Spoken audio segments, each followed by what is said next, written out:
परमाणु क्रमांक के बारे में ध्यान दीजिएगा। परमाणु क्रमांक, एटॉमिक नंबर क्या होता है? बहुत सिंपल है बेटा। किसी परमाणु के नाभिक में उपस्थित प्रोटॉनों की संख्या, प्रोटॉनों की जो संख्या होती है उस परमाणु का परमाणु क्रमांक कहलाता है। परमाणु क्रमांक कहलाता है। इसे जेड से बेटा, जेड से प्रदर्शित करते हैं। ठीक है बेटा, इसका मतलब हो गया परमाणु क्रमांक, परमाणु क्रमांक जेड बराबर प्रोटॉनों की संख्या, प्रोटॉनों की संख्या मतलब पी, अर्थात जेड बराबर हो गया पी। अच्छा, आपको पता होना चाहिए किसी उदासीन परमाणु में बेटा प्रोटॉनों की संख्या पी व इलेक्ट्रॉनों की संख्या के ई के बराबर होती है किसी उदासीन परमाणु में। इसका मतलब उदासीन परमाणु के लिए परमाणु क्रमांक जेड बराबर पी बराबर ई होता है। क्लियर बेटा? तो ये बात करते हैं द्रव्यमान संख्या। द्रव्यमान संख्या ध्यान दीजिए। किसी परमाणु के नाभिक में उपस्थित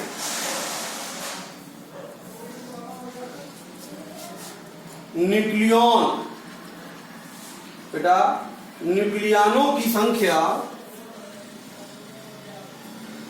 उसकी द्रव्यमान संख्या कहलाती है। द्रव्यमान संख्या बेटा ए से प्रदर्शित करते हैं। द्रव्यमान संख्या ए कहलाती है। ध्यान दीजिए, नाभिक में बेटा, नाभिक में उपस्थित प्रोटॉनों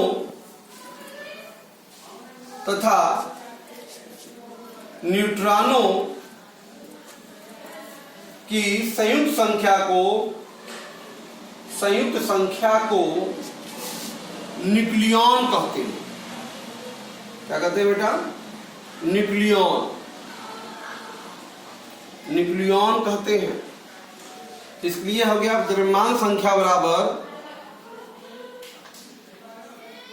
ध्यान दीजिएगा, द्रव्यमान संख्या बराबर परमाणु नाभिक में उपस्थित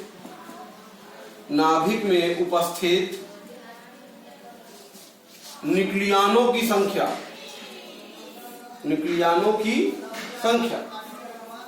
इसका मतलब ये हो गया ए बराबर न्यूक्लियन संख्या प्रोटॉन धन न्यूट्रॉन की संख्या है, ए बराबर पी प्लस एन। इस तरीके से हम लोग द्रव्यमान संख्या ए बराबर पी प्लस एन होती है किसी भी परमाणु का। द्रव्यमान संख्या में क्या डिफरेंस है? ध्यान दीजिए, परमाणु भार व द्रव्यमान संख्या में अंतर, क्या डिफरेंस है? देखो बेटा, किसी परमाणु का परमाणु भार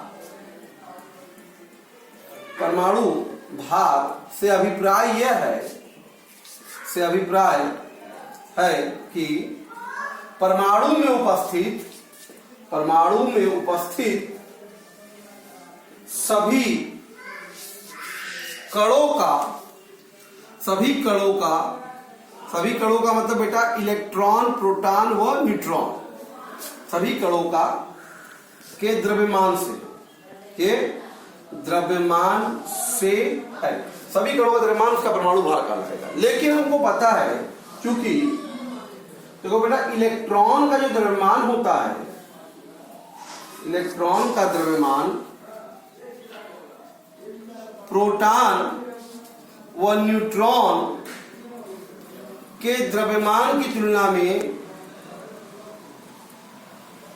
द्रव्यमान की तुलना में काफी कम होता है, काफी कम होता है बेटा। इसलिए हम कह सकते हैं किसी भी परमाणु का परमाणु भार जो है, परमाणु भार, वो लगभग उसके द्रव्यमान संख्या के बराबर ही होता है, क्योंकि इलेक्ट्रॉन की द्रव्यमान को नगण्य कर देते हैं। तो यही संबंध बेसिक है कि परमाणु भार जो होगा द्रव्यमान संख्या के लगभग बराबर होता है, एग्जैक्ट नहीं, क्योंकि इलेक्ट्रॉन के द्रव्यमान को नगण्य कर दिया जाता है। क्लियर है बेटा? समस्थानिक की, समस्थानिक क्या होते हैं? आइसोटोप्स। ध्यान दो क्या होता है बेटा, एक ही तत्व के वे भिन्न भिन्न परमाणु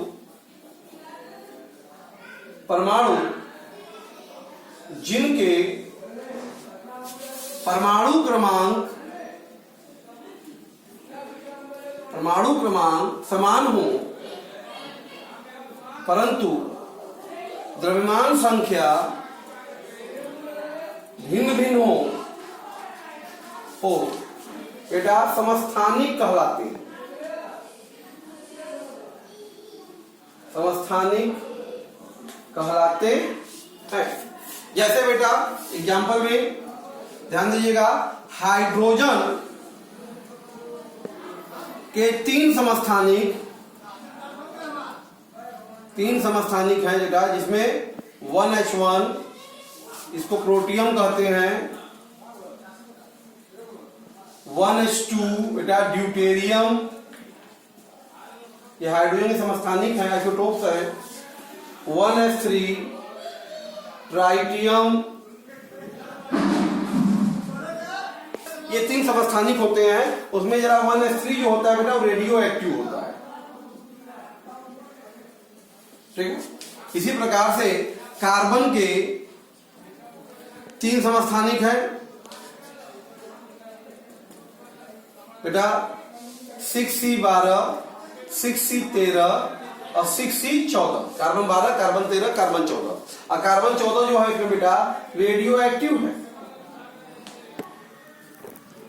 क्लियर? तो ये समस्थानिक होता है भाई, ठीक है। समस्थानिक हमारे बेटा प्रकार की बात करें अगर, समस्थानिक के प्रकार, तो समस्थानिक दो प्रकार के होते हैं। पहला होता है बेटा स्थायी समस्थानिक,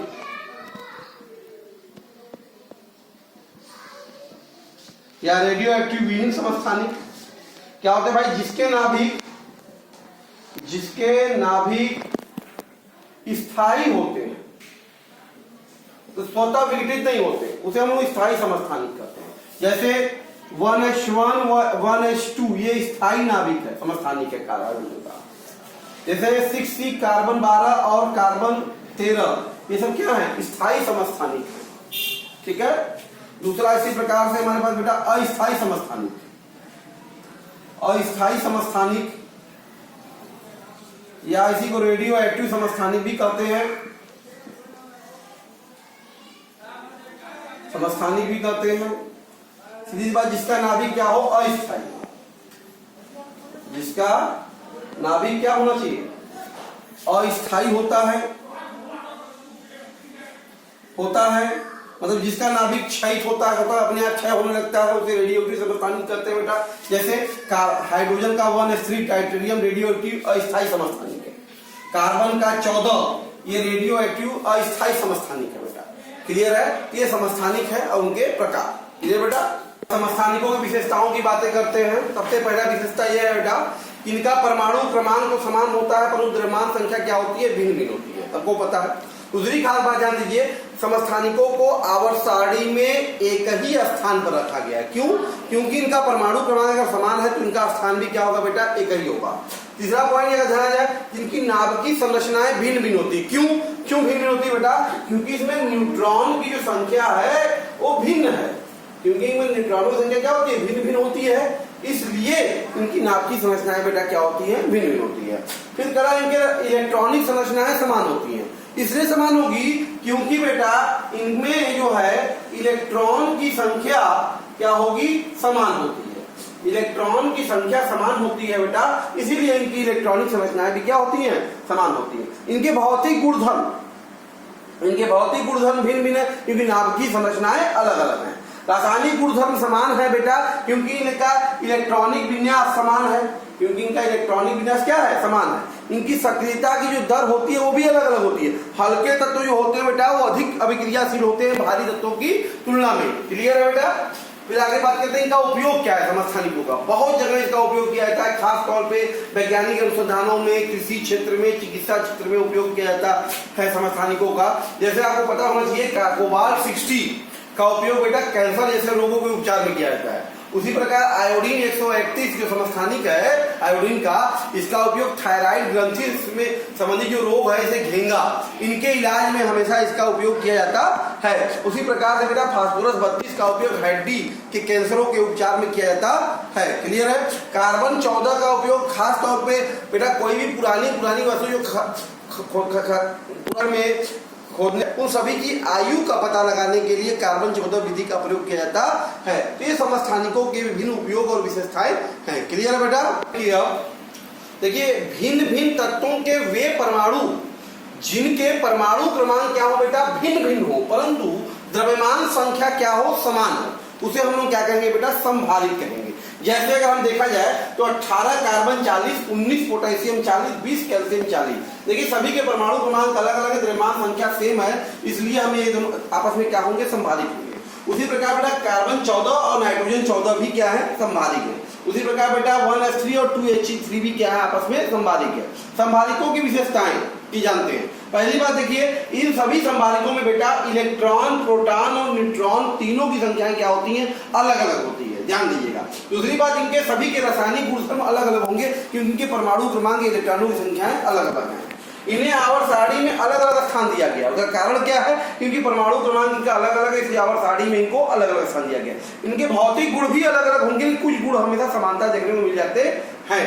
इनकी नाभिकीय संरचनाएं भी क्या होती है भिन्न भिन्न होती है बेटा क्योंकि न्यूट्रॉनों की संख्या हर जगह क्या है भिन्न भिन्न है, इसलिए नाभिकीय संरचनाएं भी क्या होंगी इनकी भिन्न भिन्न होंगी। क्लियर है बेटा। ये समझ हम बात करते हैं सम न्यूट्रॉनिक की। तो सीधी सी बात है भाई भिन्न भिन्न तत्वों के वे परमाणु जिनमें न्यूट्रॉनों की संख्या क्या हो समान हो उसे क्या कहेंगे सम न्यूट्रॉनिक कहेंगे। सम न्यूट्रॉनों का बेटा क्या होता है परमाणु क्रमांक और द्रव्यमान संख्या दोनों ही अलग अलग होती है, ध्यान दीजिए। जैसे देखिए 1s3 और 2he4 सम न्यूट्रॉनिक क्यों है, देखिए 3 में से 1 गया, यहाँ पे न्यूट्रॉन की बात करें बेटा तो 2 है, इसमें भी न्यूट्रॉन के 4 में से 2 गया 2, तो इसलिए दोनों क्या है सम न्यूट्रॉनिक है।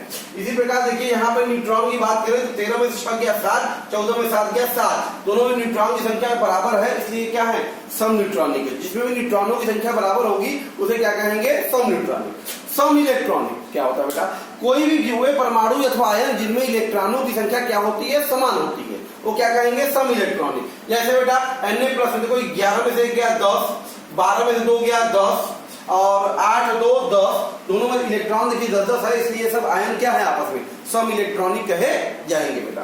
एक बहुत इंपॉर्टेंट होता है आइसोडायफेरस।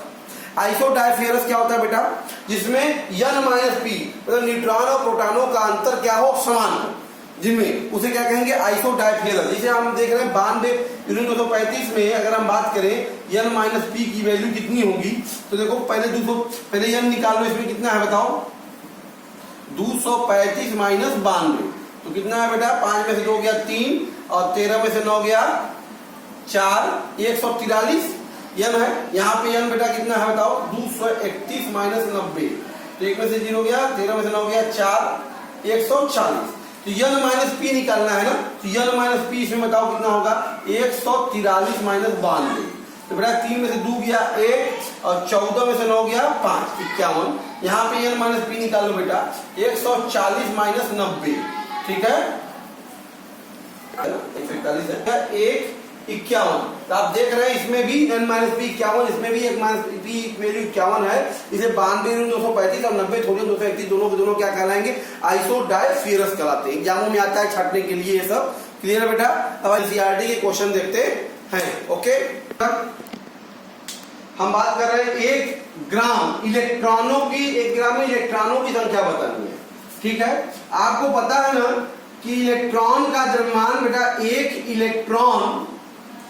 इलेक्ट्रॉन का द्रव्यमान कितना होता है बेटा, 9.1 गुणे 10 के घाते माइनस 28 ग्राम होगा या माइनस 31 केजी। ठीक है ना। इसका मतलब इतने ग्राम में एक इलेक्ट्रॉन है, तो बेटा एक ग्राम में इलेक्ट्रॉन की संख्या कितनी हो जाएगी बताइए, सीधी सी बात है। एक इलेक्ट्रॉन का मान इतना है, एक ग्राम में कितने इलेक्ट्रॉन होंगे, 1/9.1 गुणे 10 के घाते माइनस 28। अगर भाग दे दिया जाए तो बताइए जरा आपकी वैल्यू कितनी आती है। ओके, क्या होगा आपकी वैल्यू 1.098 10 के घाते 27। बेटा एक ग्राम में द्रव्यमान में इतने इलेक्ट्रॉन पाए जाते हैं, याद रखिएगा 1.098 10 के घाते 27 इलेक्ट्रॉन।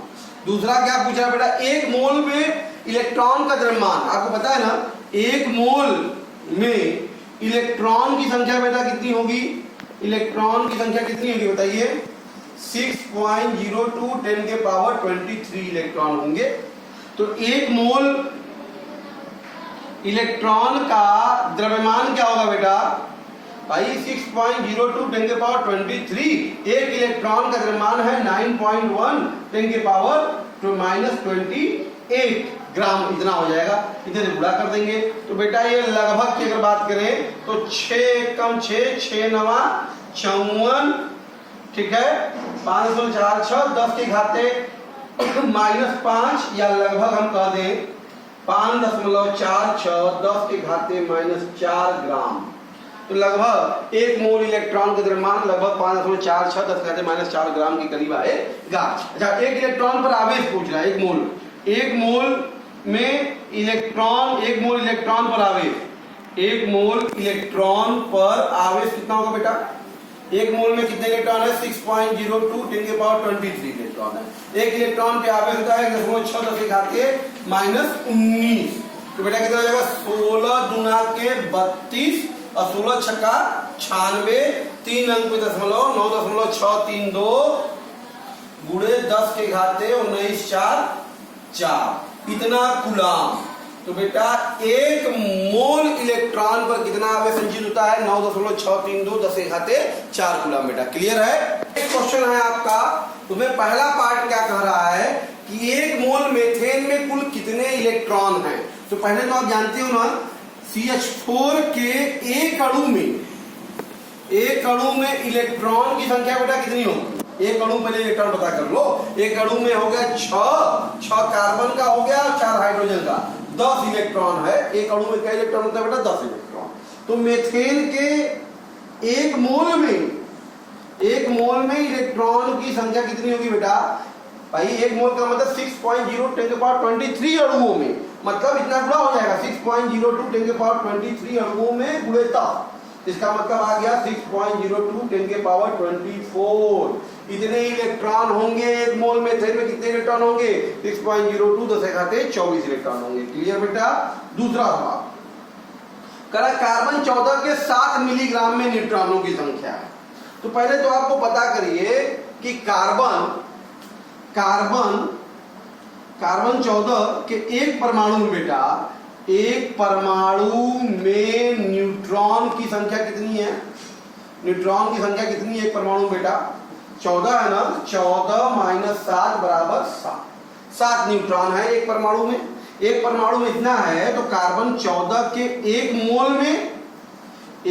में कितने न्यूट्रॉन होंगे बेटा, न्यूट्रॉन की संख्या, एक मोल का मतलब बेटा 6.02 10 के पावर 23 परमाणु गुणे 7, मतलब हो गया बेटा 7 दूनी के 14 7 छंग 42 गुणे 10 के घाते 23, या आप कह सकते हैं बेटा 4.214 10 के घाते 24, 10 के घाते क्या जाएगा 24।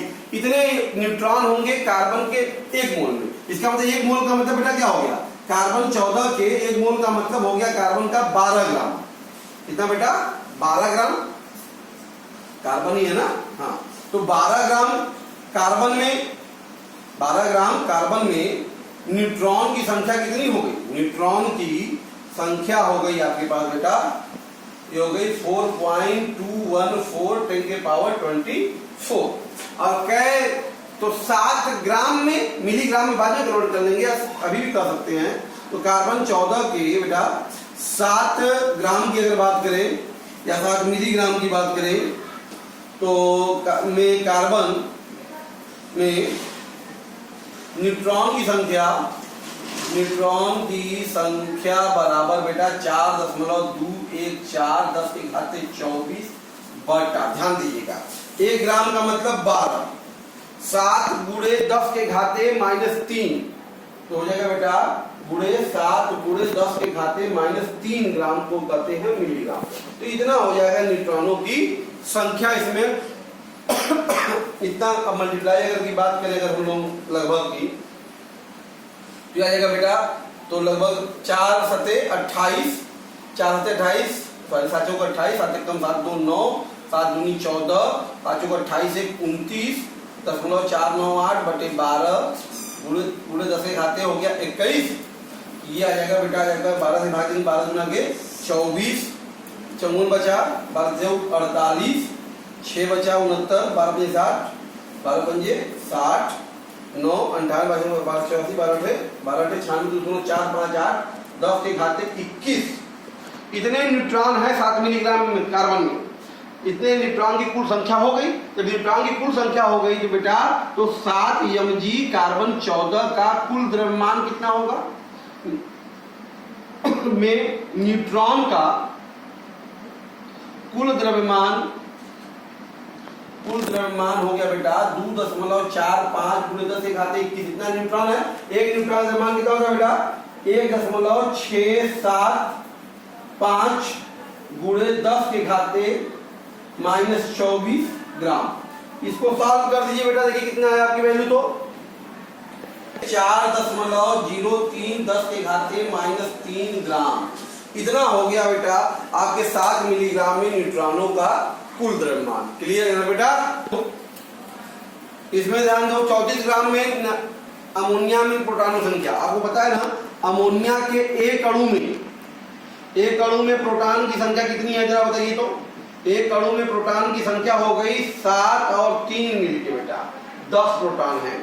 तो अमोनिया के एक मोल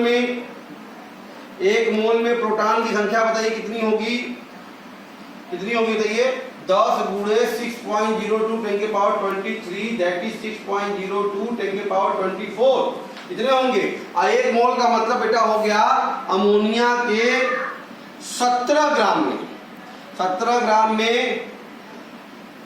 प्रोटॉन की कुल संख्या 6.02 10 के पावर 24। अब कै ग्राम में पूछा है बेटा 34 ग्राम में पूछा है ना, कितने ग्राम में पूछा है 34 ग्राम में। तो अमोनिया के 34 ग्राम में प्रोटॉन की कुल संख्या कितनी जगह 12.04 10 के घाते 24 या 1.204 10 के घाते 25। तो 34 ग्राम में इतने प्रोटॉन है। जब प्रोटॉन मिल गए आपको पता है ना, तो अमोनिया के 34 ग्राम में उपस्थित प्रोटॉनों का कुल द्रव्यमान पूछ रहा है। कुल द्रव्यमान ध्यान दो भाई, एक प्रोटॉन का द्रव्यमान होता है 1.672 इंटू 10 के पावर -24 और इतने प्रोटॉन है 1.204 10 के पावर 25। तो अगर 12 ही मान ले इसको तो 12 गुना के 24 12 सते 84 84 2 86 12 छन 72 72 और 8 80 12 कम 12 8 20।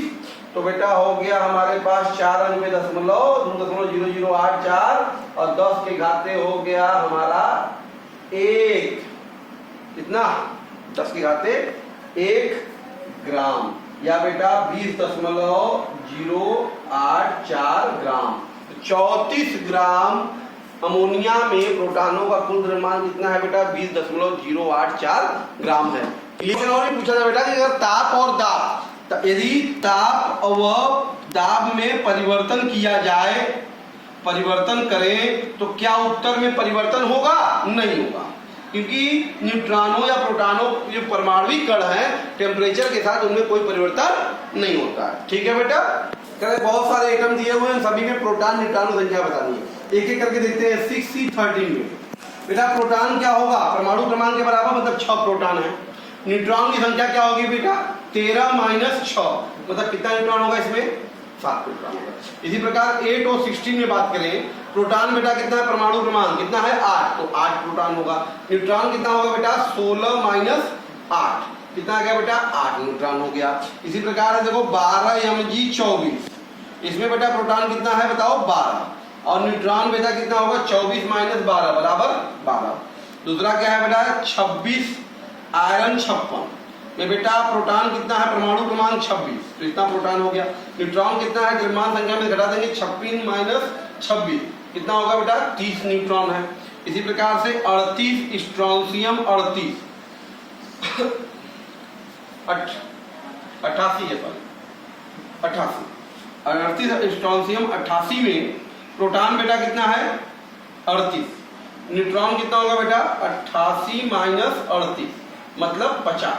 इस तरीके से हम लोग, भाई आपको बताया था ना A बराबर n प्लस पी का फार्मूला है, Pn बराबर क्या हो गया A माइनस पी, इससे न्यूट्रॉन निकल गया, प्रोटॉन की संख्या परमाणु क्रमांक के बराबर होती है।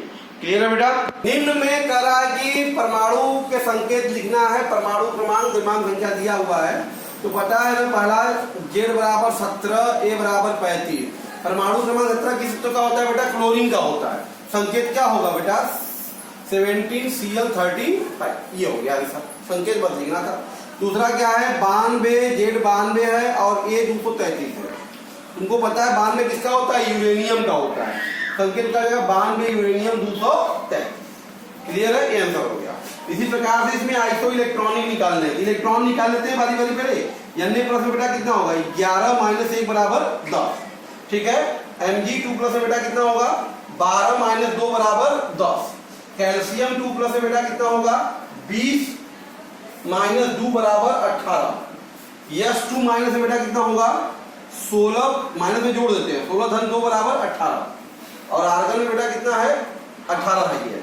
तो सम इलेक्ट्रॉनिक छांटना है, सम इलेक्ट्रॉनिक, तो हमारे पास होगा बेटा पहले तो 10-10 वाला Na प्लस है वह Mg2 प्लस है, पहला आंसर ये क्या होगा सम इलेक्ट्रॉनिक का। दूसरा बेटा 18 वाला सारा है, कौन कौन से है Ca2 प्लस है, S2 माइनस है, Ar है, ठीक है ना।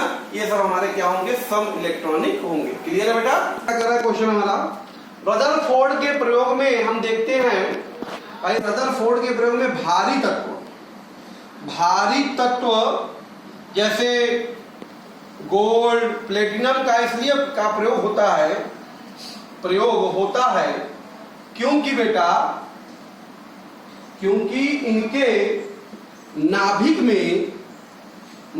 में अधिक धनावेश होता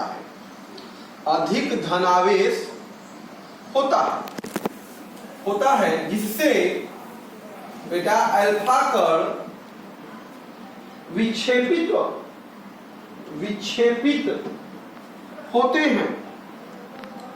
विक्षेपित होते हैं, परंतु अगर बेटा यदि हल्के तत्व जैसे अगर एल्युमिनियम का प्रयोग करें तो बेटा तो इनमें इनके नाभिक में बेटा धनावेश कम होता है। क्या होता है, कम होता है, कम धनावेश होगा, हल्का लेंगे तो नाभिक पे आवेश कम होगा धन में, जिससे बेटा अल्फा कणों का विक्षेपण नगण्य दिखाई देगा, बात समझ में आ रहा है, देगा, जिससे प्रयोग की सार्थकता सिद्ध नहीं होगी, इसलिए हल्के तत्वों का प्रयोग नहीं कर सकते, क्योंकि हल्का होगा तो कम आवेश है तो प्रतिकर्षण कम बल कार्य करेगा, कम बल करेगा तो अधिक डिस्प्लेसमेंट नहीं होगा, तो जाके इसलिए हमको भारी तत्वों का प्रयोग करना चाहिए रदरफोर्ड एक्सपेरिमेंट में। क्लियर है बेटा। एक तत्व का द्रव्यमान संख्या देखो, द्रव्यमान संख्या जो है A जो है वो 81 है, बात समझ में आ रहा है। और तुमको पता है ये क्या होता है, द्रव्यमान संख्या बराबर P प्लस N होता है, ठीक। अच्छा, जिसमें प्रोटॉनों की संख्या की तुलना में, तो मान लो बेटा, माना प्रोटॉन की संख्या क्या है, यक्स है, तो बेटा न्यूट्रॉन की संख्या क्या होगी, न्यूट्रॉन की संख्या बोल रहा है प्रोटॉन की संख्या से 31.7% अधिक है, मतलब यक्स का 31.7%, ये इतना हो जाएगा अधिक। इसका मतलब यह बराबर कितना आ गया, यक्स धन 0.317 यक्स, मतलब बेटा 1.317 यक्स हो गया। यन की वैल्यू मिल गई, पी की वैल्यू मिल गई, तो 81 बराबर बेटा कितना होगा, यक्स धन 1.317 यक्स। इसका मतलब बेटा 2.317 यक्स बराबर 81। तो बेटा यहाँ से यक्स बराबर आ गया 81/2.317। क्लियर है बेटा, भाग दो, क्या होगा, वैल्यू आपका लगभग 35 आ गया। इसका मतलब बेटा परमाणु प्रोटॉन की संख्या कितनी होगी, प्रोटॉन की संख्या हो गई इसमें 35। तो यही तो द्रव्यमान संख्या भी होगा, तो संकेत क्या हो जाएगा बताइए, 35 किसका होता है, किस परमाणु का, बताइए किसका होता है 35, ब्रोमीन का, इसका होता है ब्रोमीन का। तो 35 Br 81, ये हो गया उसका संकेत। क्लियर है बेटा। तो हमारे पास एक आयन है, इसका द्रव्यमान संख्या कितना बेटा, 37 है, मतलब ये हो गया P प्लस N हो गया। क्लियर है। अच्छा, इस पर इकाई अगर मान लिया जाए बेटा, माना अगर इलेक्ट्रॉन की संख्या, अगर कुल इलेक्ट्रॉन की संख्या माना आयन पर इलेक्ट्रॉन की संख्या कितनी है, यक्स है, तो बेटा न्यूट्रॉन की संख्या कितनी होगी, सोचिए न्यूट्रॉन की संख्या क्या रहा, इलेक्ट्रॉन की संख्या का 11.1% ज्यादा है, मतलब यक्स गुणे 11.1/100। तो बेटा हो जाएगा यक्स धन 0.111 एक्स, तो यन की वैल्यू आ गई 1.11 एक्स, ये न्यूट्रॉन की संख्या आ गई। अच्छा, उदासीन परमाणु में इलेक्ट्रॉन कितना होगा बेटा, एक ऋण आवेश है ना, बात समझ में आ रहा है। इसका मतलब यह हुआ कि भाई एक इलेक्ट्रॉन इस पे कम है, कुल इलेक्ट्रॉन संख्या उदासीन का एक कम है, तो यक्स -1 होगा। उदासीन परमाणु में इलेक्ट्रॉन x-1 होगा, तो यही होगा P उदासीन परमाणु का। ठीक है, तो इसका मतलब ये हो गया 37 बराबर P की वैल्यू हो गई बेटा x-1 और N की वैल्यू हो गई 1.11 x। क्लियर है। तो यहाँ से 37 और एक क्या हो गया 38 बराबर 2.111 x। x बराबर कितना आ गया बेटा 38/2.111। तो देखिए कितना आ जाएगा 12। तो यहाँ से x की वैल्यू अगर 18 आ गई, तो इसका मतलब बेटा प्रोटॉन की संख्या कितनी होगी, क्या कितनी होगी, x-1 मतलब 18 - 1 बराबर 17। तो 17 परमाणु क्रमांक किस तत्व का होता है बेटा, क्लोरीन का होता है ना, इसलिए संकेत किसका हो जाएगा बेटा बताइए, 17 क्लोरीन 37 है ये, सॉरी तो 37 और इस पर आवेश कितना है ऋण, तो ये कौन सा आयन है 37 क्लोरीन, 17 क्लोरीन 37 का ऋण आयन, ये इसका संकेत होगा। क्लियर है बेटा। जिसका द्रव्यमान संख्या 56 है, इसका मतलब द्रव्यमान संख्या दे दिया बेटा, द्रव्यमान संख्या बराबर 56, मतलब ये हो गया P + M। ठीक है। अगर मान लिया जाए आयन पे इलेक्ट्रॉन की संख्या अगर बेटा कुल कितनी है यक्स है, तो न्यूट्रॉन की संख्या कितनी होगी, यक्स की 30.4% ज्यादा होगी। इसका मतलब ये हो गया यक्स धन 0.304 यक्स, दैट इज 1.304 एक्स, ये प्रोटॉन हो गया। ठीक है ना। तो यहां से अगर हम बात करें, सॉरी ये न्यूट्रॉन आ गया। अच्छा, उदासीन परमाणु में बेटा इलेक्ट्रॉन कितना, कुल इलेक्ट्रॉन देखो आयन पे है यक्स बेटा, और 3 धनावेश है, इसका मतलब 3 इलेक्ट्रॉन और इस पे पास रहा होगा, तभी तो यक्स धन 3 होगा। तो उदासीन परमाणु कितने टन रहा होगा 3, यक्स धन 3। तो यही हमारा क्या होगा बेटा P। अब वैल्यू रख दिया जाए 56 बराबर यक्स धन 3 धन 1.304 एक्स, तो बेटा ये हो गया 2.304 यक्स बराबर 56 में 3 गया 53। ठीक है। तो यहाँ से यक्स बराबर कितना आ गया 53/2.304। तो ये वैल्यू लगभग बताइए कितनी आएगी आपकी एक्स की वैल्यू आ गई कितनी 23। तो यहाँ ध्यान दीजिएगा एक्स की वैल्यू 23 आ गई तो प्रोटॉन की संख्या कितनी होगी, प्रोटॉन की संख्या x धन 3 है बेटा, इसका मतलब ये हो गया 23 धन 3 बराबर 26। यही तो हो गया परमाणु क्रमांक भी। तो संकेत क्या होगा, 26 किसका होता है बताओ, आयरन का ना। तो बेटा कितना हो जाएगा 26 आयरन 56 और 3 धनावेश है, तो उसका संकेत रूपायन का क्या होगा 26 आयरन 56 3 धनावेश। क्लियर बेटा। इस तरह से आज हम आपसे बेटा तो विभिन्न परमाणु संरचना में विभिन्न तत्वों के परमाणु क्रमांक, द्रव्यमान संख्या, न्यूट्रॉनों संख्या, प्रोटॉनों संख्या ज्ञात करने के लिए असंभावित समस्थानिकों के योगों को और एनसीईआरटी के प्रॉब्लम को बताया। और भी क्वेश्चन आपके बहुत सारी किताबों में दिए होंगे बेटा, आप उसको सॉल्व कर सकते हैं। इतनी बातें अगर आपको समझ में आई बेटा, इसको रिवाइज कीजिए, बोर्ड के लिए कंपटीशन के लिए बहुत इंपॉर्टेंट है।